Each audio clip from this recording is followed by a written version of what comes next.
Osteogenic हो गया, osteoblast हो गया। ये जो है ऑस्टियोजेनिक और ऑस्टियोब्लास्ट जो है वो बोन बिल्डिंग सेल्स हैं। अब ऑस्टियोक्लास्ट की तरफ ऑस्टियोसाइट्स की तरफ आ जाते हैं। ऑस्टियोसाइट्स क्या होते हैं? बोन को प्रिजर्व करना, बोन के अंदर जो चीज़ें हैं उनको प्रिजर्व करना। उसके बाद उनके उनके बोन के अंदर जो चीज़ें हैं उनको उनके नॉर्मल लेवल तक, जो कॉन्स्टिट्यूएंट्स हैं जो हमारे बोन के लिए ज़रूरी चीज़ें हैं, उनको मिनरल अपटेक, जो भी मिनरल्स वगैरह हैं उनको जितना बोन को जितनी चीज़ जिस चीज़ की नीड है उसके लिहाज से उस नीड को पूरा करने के लिए ऑस्टियोसाइट्स होते हैं। ऑस्टियोसाइट्स का काम ये होता है कि हम जो बोन की नीड है उसको उतना ही बोन को प्रोवाइड करें, बोन के ऊपर ओवर डेपोजिशन ना होने चाहिए, किसी चीज़ को ज़्यादा ना होने दें। तो वो काम है हमारे पास ऑस्टियोसाइट्स का। तो इसको दूसरा नाम इसका होता है बोन प्रिजर्विंग सेल। ठीक है, मोस्टली ये ना आपसे एमसीक्यूज में पूछ लिया जाता है। तो बच्चे जो हैं वो इस चीज़ में कंफ्यूज हो जाते हैं कि ऑस्टियोब्लास्ट और ऑस्टियोब्लास्ट एंड ऑस्टियोसाइट्स में। तो ऑस्टियोसाइट्स प्रिजर्विंग है और ऑस्टियोब्लास्ट जो है वो बोन फॉर्मेशन में हेल्प करते हैं। तो अब ऑस्टियोसाइट्स क्या होते हैं? ऑस्टियोसाइट्स जो हैं आलमंड शेप्ड होते हैं, ये आलमंड शेप, ये ठीक है, इस तरह से आलमंड शेप्ड होते हैं। और ये हमारे पास कहाँ पे? मैट्रिक्स में होते हैं। ठीक है, मैट्रिक्स के अंदर, मतलब बोन है, आपको मैंने मैंने कॉम्पैक्ट बोन का स्ट्रक्चर पढ़ाया था पिछले इसी जनरल एनाटमी के एक में, कि इस तरह से एक स्ट्रक्चर होता है। हार्वेंसियन कैनाल पढ़ाया था, हार्वेंसियन सिस्टम पढ़ाया था कि वो क्या होता है। ठीक है, ये अब बोन की ये क्या है? ये अब बोन का स्ट्रक्चर है, कॉम्पैक्ट बोन का स्ट्रक्चर है। ठीक है, तो ऑस्टियो ये आपके हार्वेंसियन, मैं दोबारा से ये सिस्टम बता रही हूँ, अगर किसी ने वो वीडियो जाके देखनी है प्रॉपर वे में तो वो वहाँ जाके देख सकता है, लेकिन अभी मैं सिर्फ ओवरव्यू बताऊँगी कि मैं ऑस्टियोसाइट्स कहाँ पे होते हैं और कैसे होते हैं। अब ये क्या है? ये जो आलमंड शेप्ड है ना, ये क्या है? हमारे पास ऑस्टियोसाइट्स है। अब इनके दरमियान में एक कैनाल होती है जिनको कैनालिक्यूली कहते हैं। ठीक है, यहाँ पे हमारे पास क्या पड़े होते हैं? ये ऐसे ऑस्टियोसाइट्स पड़े होते हैं और ऑस्टियोसाइट्स आपस में जो एक कनेक्शन बिल्ड करते हैं, इसको कैनालिक्यूली कहते हैं। ठीक है, अब ये हमारे पास ऑस्टियोसाइट जो हैं वो हमारे पास बोन कैनालिक्यूली को आपस में एक्सटेंशन प्रोवाइड करते हैं।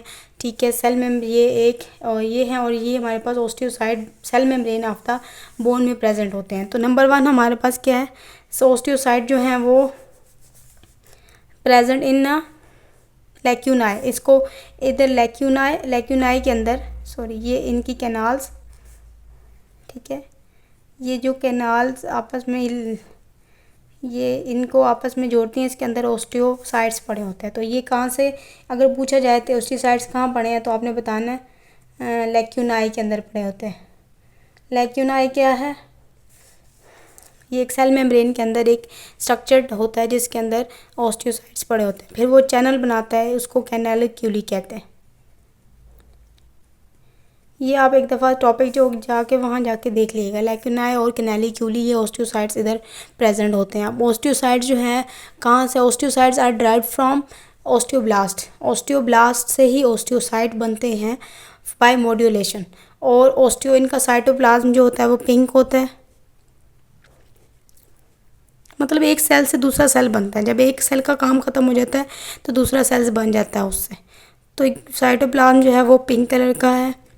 ठीक है, और उसके बाद इन लो ऑक्सीजन में भी रह सकते हैं ये, क्योंकि आपको पता है कि बोन के अंदर ऑक्सीजन जो है वो बहुत कम होती है, तो वहाँ पे वो लो ऑक्सीजन में भी रह सकते हैं। और इनकी एवरेज लाइफ जो है वो 25 ईयर्स है, average life of the osteocytes वो जो है ऑस्टियो। उसके बाद इसका जो रोल है वो क्या है? रोल की तरफ जाते हैं हम, तो रोल हमारे पास इसका आ जाता है कि रोल ऑस्टियोक्लास्ट का जो रोल है वो है कि ये जो जितने भी मिनरल्स और जो कॉन्स्टिट्यूएंट्स जो हैं, इनको कॉन्स्टिट्यूएंट्स को नॉर्मल लेवल पे रखने की कोशिश करता है। वो क्या है? Normal level, constituents eight normal level, तो इसको कहते हैं हम लोग ऑस्टियोसाइट्स। उसके बाद हम लोग नेक्स्ट आ जाते हैं हमारे पास ऑस्टियोक्लास्ट।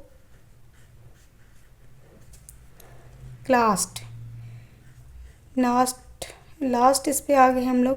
तो ये है जी ऑस्टियोक्लास्ट, एक दफ़ा साथ साथ देखा करें और साथ साथ पढ़ लिया करें। तो अब ये बोन है, बोन की ये इधर एक बड़ा सा यहाँ पे ऑस्टियोक्लास्ट का एक सेल पड़ा होता है। अब ऑस्टियोक्लास्ट जो है वो मल्टी न्यूक्लिएटेड, बहुत बड़ा, ये सारे सेल्स में से सबसे बड़ा होता है। ठीक है, इसके अंदर न्यूक्लियस भी ज़्यादा होते हैं, और न्यूक्लियस के अंदर क्या पाए जाते हैं? लाइजोसोम्स। और आपको पता है लाइजोसोम जो है उसका काम ये होता है कि एक्सोसाइटोसिस, मतलब कोई भी चीज़ आती है उसको इनगल्फ कर लेना और उस चीज़ को अपनी बॉडी से बाहर फेंकने का काम लाइजोसोम्स का होता है। तो लाइजोसोम्स होते ही क्या है, ईटिंग सेल्स हैं, ठीक है। इनको हम लोग इन शॉर्ट जो है वो ईटिंग सेल्स कहते हैं। तो ओस्टियोक्लास्ट के अंदर एक लाइजोसोम्स होते हैं, ठीक है। लाइजोसोम्स क्या करते हैं, बोन जो एक्स्ट्रा बोन है या बोन जो नहीं, हमें जो बोन हमें तंग करिए या जो भी बोन का कोई भी मसला आ रहा है, तो ओस्टियोक्लास्ट क्या करते हैं, लाइजोसोम्स को भेजते हैं, वो एक्सोसाइटोसिस उस बोन को पकड़ते हैं। ये आगे मैं बताऊंगी कि किस तरह से इनको ने ये काम करना है। पहले हम पढ़ लेते हैं कि ओस्टियोक्लास्ट होते क्या हैं। तो ऐसे ओस्टियोक्लास्ट होते क्या हैं और कहाँ पे होते हैं। इनके जाइंट सेल्स, मतलब ये सेल जो होता है वो थोड़ा बड़ा होता है, बाहर करके ये बोन के बाहर करके पड़ा होता है, ठीक है। इसके अंदर जो है वो इसकी जो न्यूक्लियस नंबर होता है वो भी ज़्यादा होता है, न्यूक्लियाई नंबर जो है वो ज़्यादा होता है। उसके बाद हमारे पास नेक्स्ट ये है कि इट इज़ ईओसिनोफिलिक। मैंने हमने बाकी पढ़ा था कि बेजोफिलिक होते हैं, ये ईओसिनोफिलिक होते हैं, ठीक है। और उसके बाद हम लोग इसके अंदर लार्ज नंबर ऑफ लाइजोसोम, जो मैं आपको ऑलरेडी बता चुकी हूँ कि किस तरह से। अब ये रोल किस तरह से परफॉर्म करते हैं कि हमारे पास लाइजोसोम्स है, रिजॉर्प्शन करता है बोन की।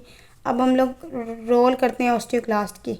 तो ओस्टियोक्लास्ट जो है रिजॉर्प्शन ऑफ द बोन किस तरह से करता है, अब ये शॉर्ट सा मैं बता दूंगी, जल्दी से इसको समझना है आपने सही क्लियर करके।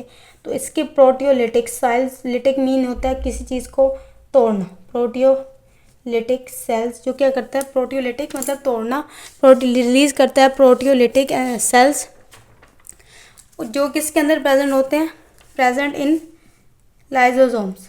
लाइजोसोम्स ने प्रोटियोलिटिक सेल्स को रिलीज़ किया उसने। उसके बाद इस प्रोसेस में जब रिजॉर्प्शन ऑफ द बोन के, इसके वो लाइजोसोम्स क्या करता है, उन सेल्स को बाहर फेंकता है by the process of exocytosis. और जब वो जो लाइजोसोम्स हैं वो बोन के साथ इन कांटेक्ट होते हैं, when lysosomes in contact with the bone, और वो क्या करते हैं, उसकी ब्रेक डाउन करते हैं और लाइजोसोम एंजाइम्स रिलीज़ होते हैं। और लाइजोसोम्स वहाँ पे क्या करता है, वो एंजाइम जो हैं वो उसको डाइजेस्ट करते हैं और फिर उन सेल्स को एब्जॉर्ब कर लिया जाता है। रिजॉर्प्शन की बात हो रही है ना, तो कि इसमें पूरा क्या है कि ये सेल्स क्या करेंगे, प्रोटियोलिटिक एंजाइम को रिलीज़ करेंगे जो लाइजोसोम्स के अंदर प्रेजेंट होंगे, प्रोटियोलिटिक एंजाइम्स को। वो एंजाइम्स बाहर फेंके जाएंगे सेल से थ्रू एक्सोसाइटोसिस से बाहर फेंकना है। और वह जैसे ही ये वाले लाइजोसोम्स के साथ इन कांटेक्ट होगा, जो ब्रोकन बोन, उस चीज़ को ब्रोक किया जाएगा, कवरिंग मेम्ब्रेन को ब्रोक किया जाएगा और वहाँ पे एंजाइम्स रिलीज़ करके एक्टिव फॉर्म में वहाँ से बोनी मटेरियल को डाइजेस्ट कर लिया जाएगा। और बाद में सेल्स से वो एब्जॉर्ब, उसको वो जो सेल्स हैं ओस्टियोसाइट सेल हैं वो इसको अपने अंदर एब्जॉर्ब कर लेंगी और फिर इसको डीजनरेट कर दिया जाता है, ठीक है। क्योंकि फिर जो एब्जॉर्प्शन है उसके अंदर डीजनरेटिव मटेरियल और उसके बाद लार्ज नंबर ऑफ को डीजनरेट कर दिया जाता है। और ये है हमारे पास ओस्टियोक्लास्ट। और उसके बाद ओस्टियोक्लास्ट एक दफ़ा जो उस चीज़ को तोड़ फोड़ करता है और साथ ही उसको रीमोल्ड करने की कोशिश करने, रीमोल्डिंग भी इसका, पहले तो रिजॉर्प्शन नंबर 1 इसका है और दूसरा रीमोल्डिंग दोबारा से उस बोन को बनाना भी ओस्टियोक्लास्ट का काम है। तो ये था हमारे पास नंबर 1 जो हम लोग पढ़ रहे थे पिछले टॉपिक में। यहाँ पे हम लास्ट टॉपिक जो पढ़ रहे थे ये वाला के स्टेप्स में, ओसिफिकेशन के स्टेप्स में हमारे पास सेल्स जो हैं वो कौन कौन से पार्टिसिपेट होते हैं। तो ये हमने 4 सेल्स जो हैं वो कवर कर लिए हैं कि osteoclast, osteoblast, osteocytes and osteoclast. तो नेक्स्ट जो है वो ये है कि रीजनल चेंजेस क्या क्या आती हैं हमारे पास ओसिफिकेशन के टाइम पे।